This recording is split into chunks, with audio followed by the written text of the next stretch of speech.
எல்லாரும் நம்பி ஓட்டு போட்டப்போம். விஜய் ரசிகர்கள் மட்டும் யாருக்கு ஓட்டு போட்டிருப்பாங்க?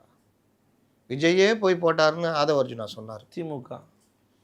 இன்னைக்கு அந்த விஜய் ரசிகர்கள் எத்தனை பர்சன்டேஜ் இன்னைக்கு இருப்பாங்க சொல்லுங்க? அன்னைக்கு போட்டவங்க ஒரு 6% இருப்பாங்களா? இருப்பாங்கல்ல. இப்போதான் பேசணும் சிறுபான்மை மக்கள் வாக்குகள் 13% இருக்குது. விஜய்க்கு என்டிஏ போனாலும் விழுவுன்னு நம்ம தான் சொன்னோம். 13%ல் நான் அவ்வளோ கூட வேணாம், 6% எடுத்துக்கங்க. 6 6 12 பட்டியலின இளைஞர்கள் பட்டியலின மக்கள் 17% இருக்குது. இவர்களில் ஒரு 6% எடுத்துக்கங்க, 18% விஜய்க்கு. பெண்கள் வாக்கு ஒரு 2% வச்சுக்கோங்க, 20%. 20 இங்கேருந்து தான் எடுக்கிறாரு. அங்கே வந்து ஏற்கனவே அவங்க 39 கையில் வச்சுருக்காங்க, 40 கிட்ட வச்சுருக்காங்க.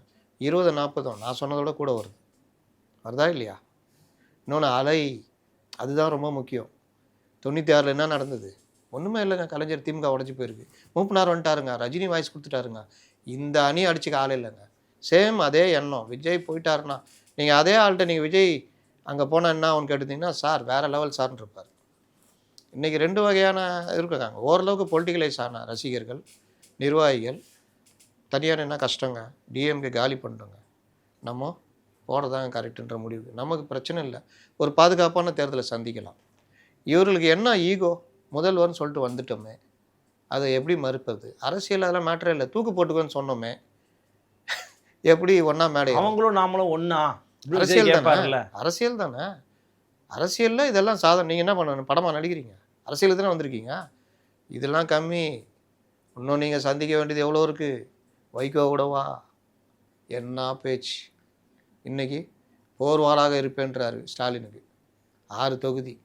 இப்போ நிற்கிறதுலாம் உதயசூரியன், கமல்ஹாசனோட வாணி கூட்டம் போட்டுக்கிறாரு. விருப்பம் மனு வாங்குறாராம்.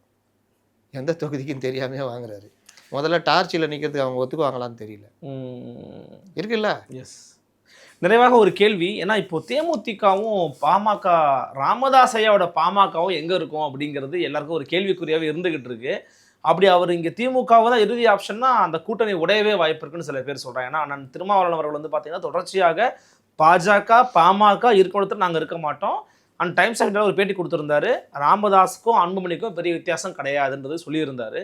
2 பேரோட ஆப்ஷன் என்ன? ஒன்று தேமுதிக, இன்னொன்று ஐயா ராமதாஸுடைய பாமக. திருமாவளவன்